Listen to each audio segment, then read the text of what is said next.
Assalamualaikum warahmatullahi wabarakatuh.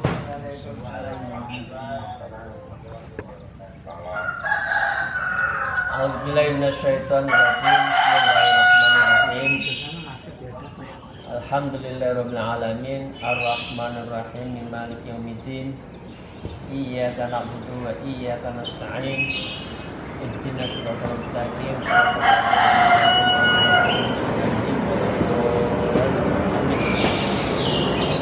Fatihah tadi sudah kepada kita,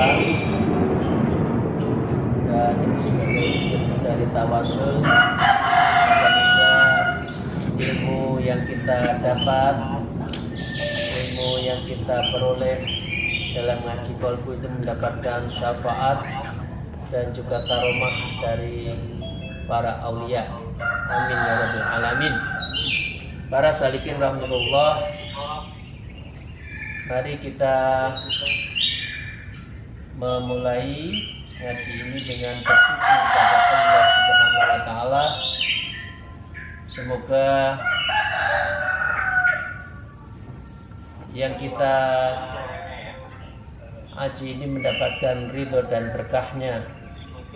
Shalawat serta salam semoga tetap terlimpahkan dari junjungan kita Nabi Agung Nabi Muhammad Rasulullah Sallallahu Alaihi Wasallam. Amma ba'du. Para salikin rahimakumullah, pagi ini kita masih melanjutkan, masih berkaitan bagaimana kita mensikapi dunia, dan karena sesungguhnya dunia itu, rezeki itu sudah muqaddarun wa maksumun, sesungguhnya sudah dibagi dan sudah diukur sesuai dengan apa kebutuhan kita. Jadi kita tidak usah terlalu risau urusan dunia, dan inilah yang menunjukkan Allah Maha Kuasa, rahmannya itu diberikan kepada semuanya, dan rahimnya nanti, khususnya nanti di kemudian hari, di yaumil akhir. Kami lanjutkan para salikin rahimakumullah. A'udzubillahi minasyaitonir rajim. Wa qala al-musannif fi hadzal kitab Habib Abdullah bin Alwi Al-Haddad fi kitab Adabus Suluk Al-Murid wa naflahu bihima bi ulumiha fid darain. Amin amin ya rabbal alamin. Wa'lam annahu ayyuhal murid la yata'ayyanu 'alal insani idza arada dukhula fi tariqillah ay yakhruja min malihi in kana lahu malun aw yatruka hirmatuhu wa tijaratuhu in kana mukhtarifan aw muttahjiran. Para salikin rahimahullah, para murid yang kita sedang bersuluk secara khusus dan secara umum, dan kita disebut murid karena murid ini adalah bagian dari status yang terpenting di dalam proses tasawuf menuju Allah. Sudah jadi murid di dalam tasawuf itu tidak mengenal strata, jadi semuanya murid. Jadi biasanya disebut ayyuhal murid, murid. Jadi nggak ada ya ayyuhal doktor, ya ayyuhal profesor, ya ayyuhal, enggak ada. Jadi semuanya disebut ayyuhal murid. Syekh Abdullah bin Habib Alawi ini menyatakan kaitannya dunia dan ibadah.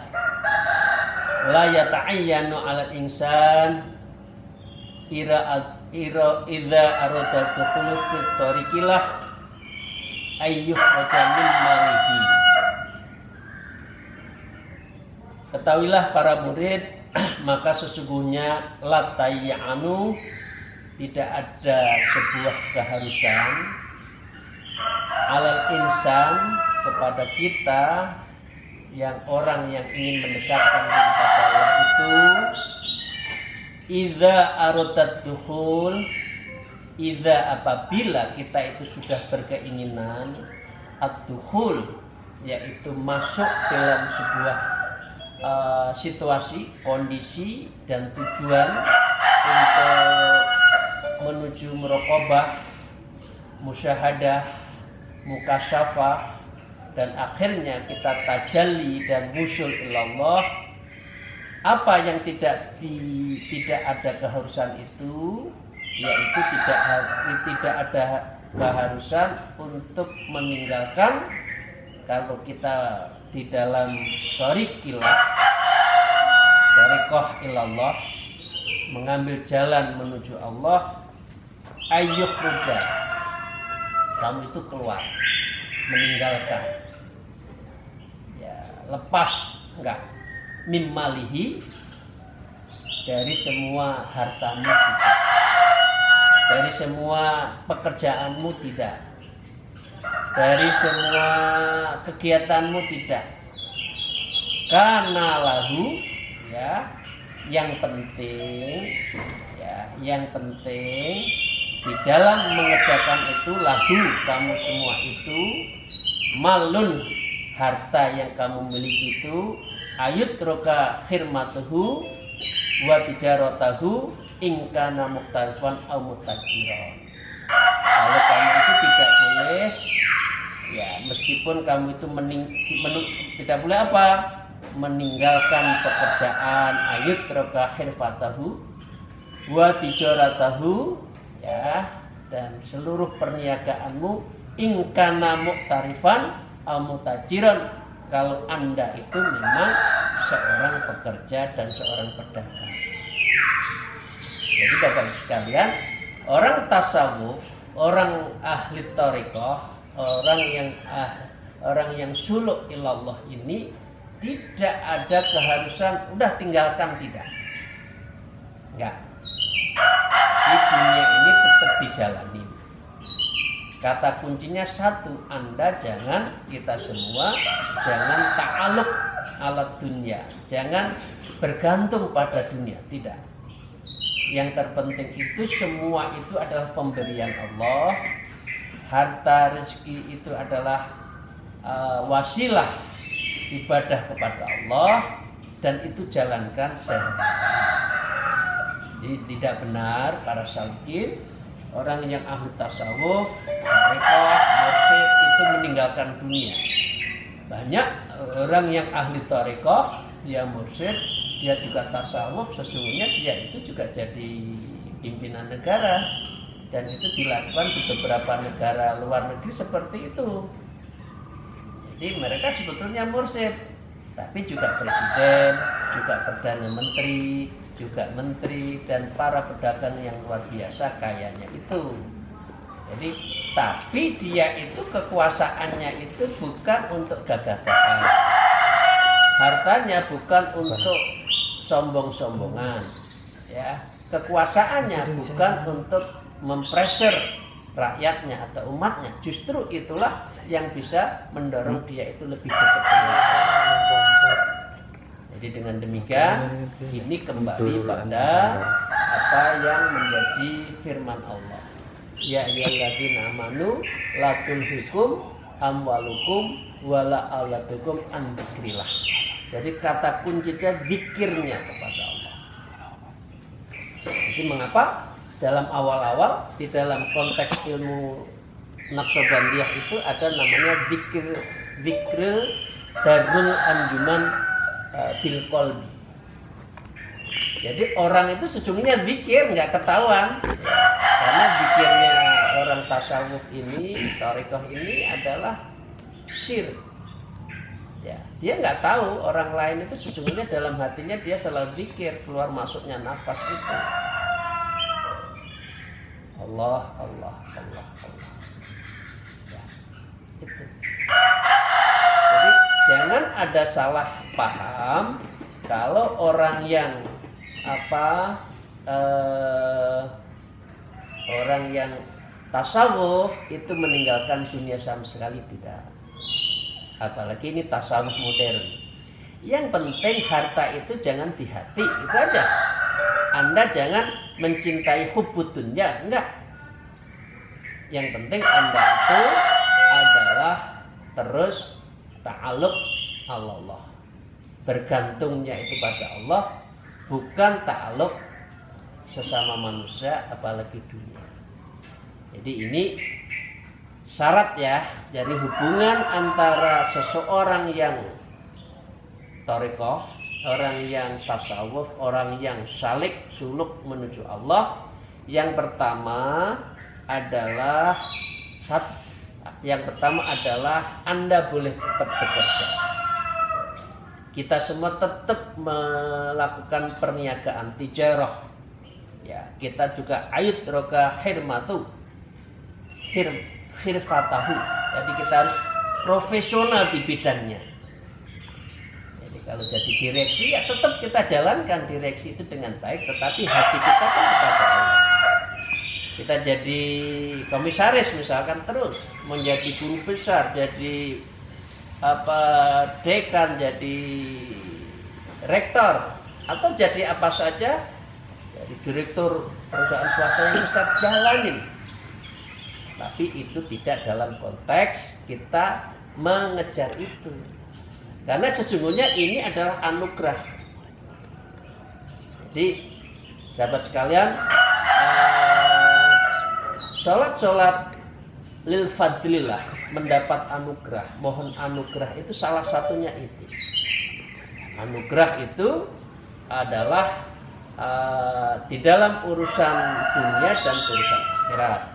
Anugerah itu bisa dalam arti hitungan, angka, dan juga dalam arti penghormatan umum, dan juga dalam arti jabatan, atau orang itu menghormat meskipun tidak punya jabatan. Itu semua anugerah. Jadi harta itu juga salah satu anugerah dari Allah. Yang terpenting bagaimana kita mentasarufkan, bagaimana kita mengendalikan jiwa dan nafsu kita ini tidak menduakan Allah, tidak menyekutukan Allah, seakan-akan kita ini yang menyelesaikan semua urusan, ya, NPWP, nomor piro wani piro, ini kalau teman-teman yang di dunia politik. Bukan itu, tapi sesemuanya itu adalah dari Allah SWT. Jadi ini yang pertama ya, jalankan, terus berprofesi, tapi itu jangan jadi tujuan, karena tujuan kita itu adalah nanti di yaumil akhir, itu maqasid.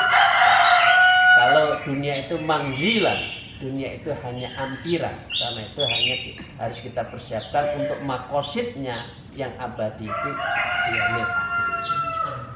Jadi yang pertama, para salikin yang rahimakumullah, yang insya Allah semoga kita mendapatkan rahmat Allah.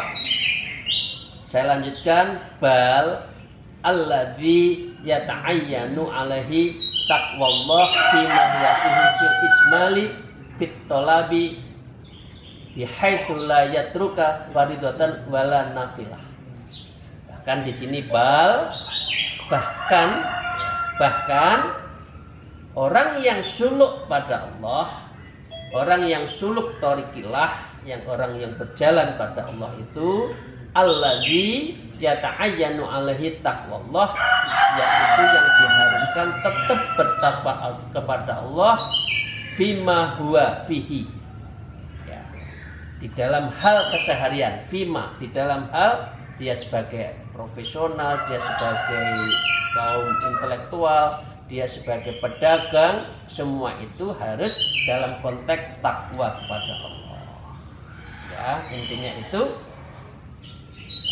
huwa fihi wal ijmalu wat talabi wa haitsu la yatruka faridatan wala nafilah. Dan dalam keadaan seperti itu, yang penting dia itu memperbaiki ajmalun fit talabi. Jadi yang nyari rezekinya itu adalah apa? Ajmal, yang lebih baik. Ya bahasa lainnya jangan nyari yang subhan. Kalau memang itu dilarang ya nggak usah. Apalagi itu yang haram ya ojo. Jadi intinya boleh nggak nyari rezeki, tetapi yang penting adalah ismalu fit thalibi haitsu, ya, fi haitsu, kemudian layat rukal faridoh, dan dia itu adalah tidak meninggalkan faridotan yang ibadah-ibadah fardu, wala nafilah, dan juga tidak meninggalkan nafilah, ibadah-ibadah tambahan. Ya, itu. Seringkali orang itu ketungkul dunia, digondeli karo dunia, kadang urusan dunia lupa sholat fardunya, sholatnya sudah dikejar-kejar, apalagi ibadah-ibadah yang bersifat nafilah, tambahan, yang sunat-sunat itu, ya kan? Enggak lah, dia tidak akan bisa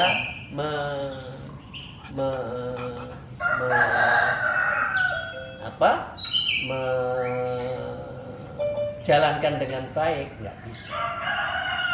Jadi ini yang kedua ya. Yang pertama, jalankan selama Anda itu ta'alluqnya itu pada Allah, bukan ta'alluq ala mal, harta itu dan dunia. Ini yang pertama.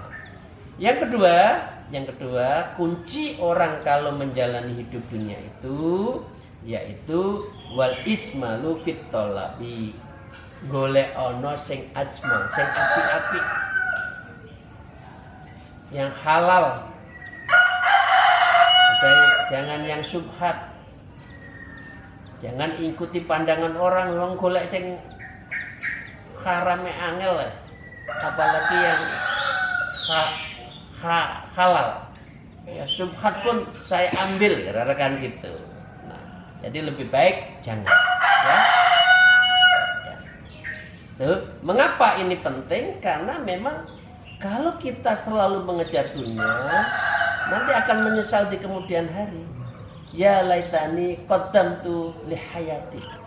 Ya Allah, ya duhai. Ya laitani duhai, alangkah indahnya. Ya, orang Jawa nyebutnya jatokno, jatuke. Jatoknya. Jadi jatuke. Qaddamtu li hati, ya Allah, kiranya aku dahulu mengerjakan semua amalku kepada Allah, semua amal saya itu kepadamu, semua amal harta saya tasarufkan untuk infak sedekah demi kepentinganmu, alangkah indahnya. Tapi menyesal itu tidak ada di belakang, menyesal itu ada di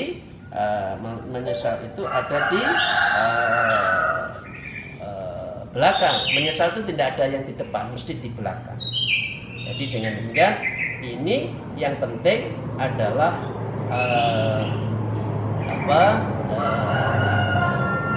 untuk mencari rezeki yang halal. Karena memang ada saatnya, kata Rasulullah di dalam surat di dalam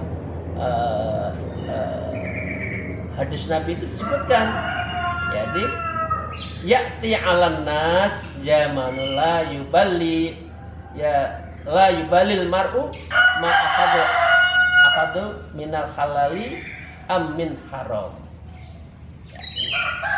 Ini ya, jadi saya ulang, ya'ti 'alan nas zamanun la yubalil mar'u ma akhadha minal halal am minal haram.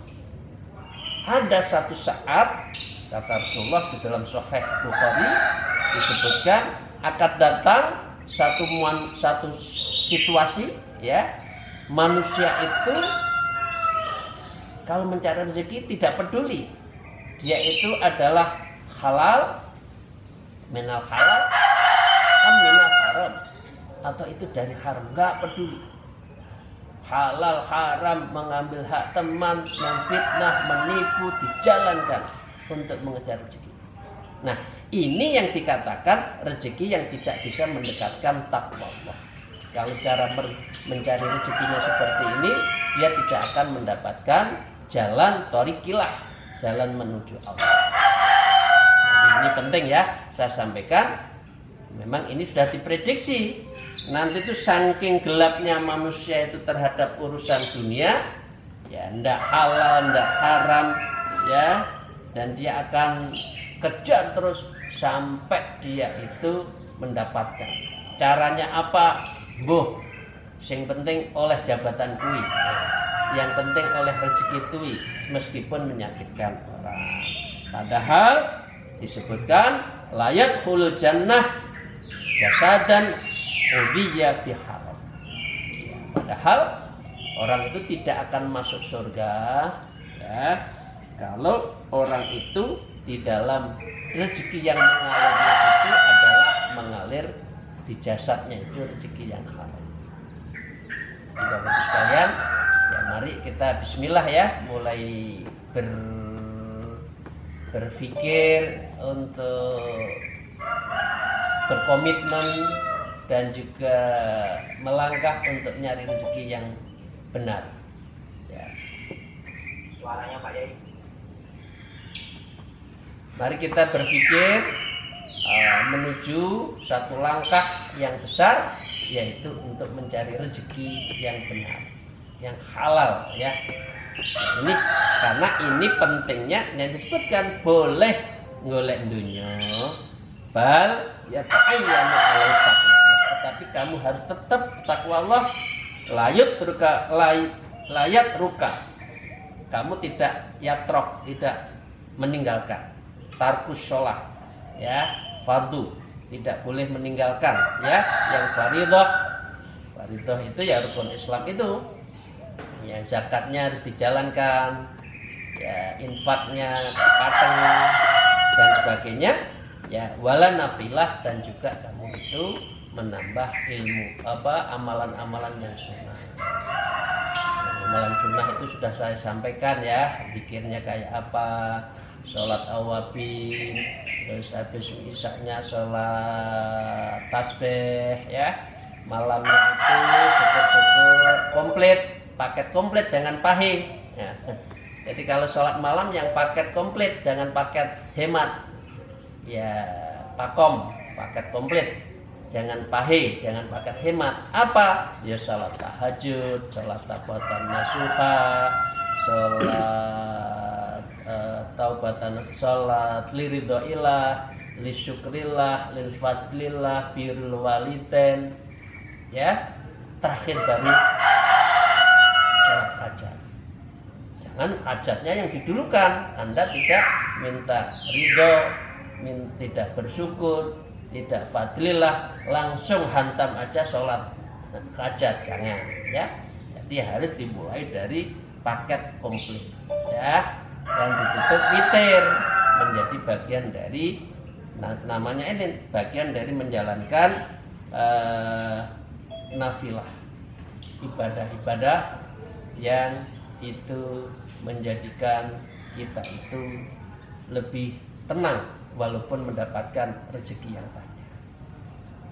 Cirinya itu aja, Bu, Bapak Ibu sekalian. Kalau orang itu rezekinya banyak, orangnya hebat, kok hidupnya tenang, ibahnya pateng, insya Allah rezekinya itu adalah benar, halal. Tapi kalau dia kaya, ya, mewah semuanya, ibadahnya ibadah yang itu faridoh, yang farid, yang fardu itu lari-lari, kemudian apalagi sunatnya tidak, itu pertanda dia itu ketungkul dunia. Jadi dia itu tidak ta'aluk kepada Allah, tapi ta'aluknya kepada dunia. Selanjutnya, wala yaqa'u fi muharramin wala fudulin la tasluhul isti'anah bihi fi tariqillah. Yang penting, ya, wala yaqa'a fi muharram. Anda jangan tergelincir, ya. Yaqa'a fi muharram dalam hal mencari rezeki yang diharamkan. Wala fudulin la tasluh, dan dia tidak bermanfaat, ya, tidak mendapatkan aslah yang lebih baik hidupnya. Jadi kalau orang itu hidupnya baik, kaya, bisa ibadah pateng, ya, saat tertentu suluk juga, hartanya tinggalkan, suluk aja deh. Ya, toh hanya 10 hari. Ya, kalau di guru saya itu malah 21 hari tinggalkan semua. Ya, kita sudah izin untuk di Jakarta boleh 10 hari. Ya. Kalau di sana 21 hari. Tidak saya subhanallah, astagfirullah, saya mohon maaf, waktu saya suluk juga gitu. Nggak bawa HP, nggak bawa nggak bawa HP, stop urusan pekerjaan, ya, termasuk keluarga pun stop. Kemudian makanan tidak boleh bernyawa, ya, hanya buah dan sayur, ya. Nasi juga enggak. Itu artinya apa? Kita itu harus rezeki kita itu aslah yang harus lebih baik. Wal isti'anah bihi, ya, wal isti'anah, dan rezeki yang kita miliki itu bisa menolong kami. Menolong apa? Memberi rezeki, ya, memberi infak, memberi pertolongan sesama, dan ini adalah wujud disebutkan fitoriki. Rezeki seperti ini adalah pertanda harta kita itu yang bisa menghantarkan nanti di yaumil akhir, membuat kerajaan rumah-rumah megah di jannah. Karena di dunia kita berlaku baik, di dunia kita menolong orang, akhirnya ini rezeki kita adalah thariqilah, dan rezeki kita ini adalah betul-betul menunjukkan alat untuk beribadah. Contohnya sahabat-sahabat Rasul, ya, Khadijah. Siapa yang nggak tahu Khadijah itu kaya raya, tapi hidupnya subhanallah, ya, meninggalkan beliau pakaiannya sedang didondomi, ya, didondomi berapa jahitan, nggak punya, semua untuk berjuang. Utsman bin Affan kaya raya, tapi dia tidak ta'alluq, kalau berjuang keluarkan untuk berjuang. Moga-moga kita bisa betul-betul mengikuti ittiba dari Rasul dan juga sahabat-sahabatnya, bahwa dunia itu adalah untuk dihantarkan, menghantarkan untuk aslah, dan dia adalah yang bisa isti'anah kita dalam fitrah untuk menuju Allah Subhanahu wa taala. Para salikin rahimahullah, demikian ada 2 yang sudah saya sampaikan. Untuk bisa mengendalikan dunia itu 2, jalankan, yang penting Anda jangan ta'alluq kepada dunia dan hartamu. Dan yang kedua, semua hartamu itu harus dijalankan dalam rangka thariqilah, jalan menuju pada thariqilah, thariqoh artinya amalan-amalan di dalam proses menuju Allah. Thariqilah adalah jalan menuju Allah. Moga-moga Bapak Ibu sekalian, para salikin, para sahabat saya, kita bisa mengartikan dunia seperti itu. Demikian, terima kasih. Alaikum minkum, wallahu muwafiq ila aqwamit thariq. Wassalamualaikum warahmatullahi wabarakatuh.